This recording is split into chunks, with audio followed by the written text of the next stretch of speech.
Hello everyone, another tutorial for remainder theorem. Number 1, x raised to 4 minus x cubed plus 2 divided by x plus 2.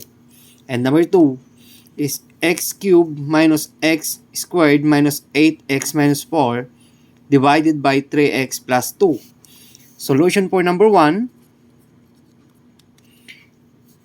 piyahin muna natin. So that is x raised to 4 minus x cubed plus 2.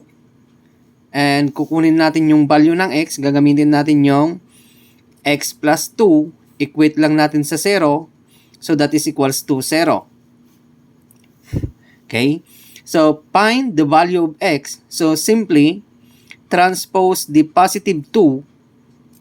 Okay? So, may iwan si x is equals to positive 2. Transpose natin, magiging negative 2. So, ang magiging value ng ating x ay negative 2. Ibig sabihin, lahat ng x dito ay papalitan natin ng negative 2. So, x substitute by negative 2. So, x negative 2 raised to 4 minus another x, substitute tayo ng negative 2, then cube plus 2. Okay? So, para mas maintindihan natin, so raised to 4, negative 2 raised to 4, ang ibig sabihin niyan, 4 na beses itong i-multiply sa kanyang sarili. So, negative 2 times negative 2 times negative 2 times negative 2. So, yun ang ibig sabihin ng negative 2 raised to 4. So, we have 1, 2, 3, 4. Minus negative 2 raised to 3 or negative 2 cube. So, 3 beses itong i-multiply sa kanyang sarili. Yun ang ibig sabihin ng cube. So, we have negative 2 times negative 2 times negative 2. Okay? So, negative 2 cube is negative 2 times negative 2 times negative 2. Then, plus, copy 2.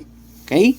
So, negative 2 times negative 2 is positive 4 times negative 2 is negative 8 times negative 2 is positive 16 minus negative 2 times negative 2 is positive 4 times negative 2 is negative 8. So, maglalagay tayo ng close and open parenthesis kasi hindi pwedeng magtabi yung dalawang negative.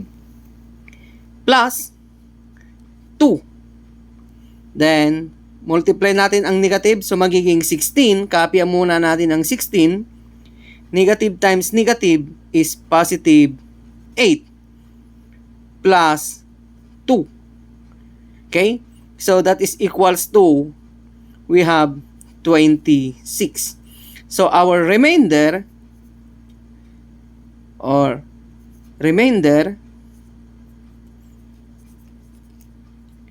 is 26.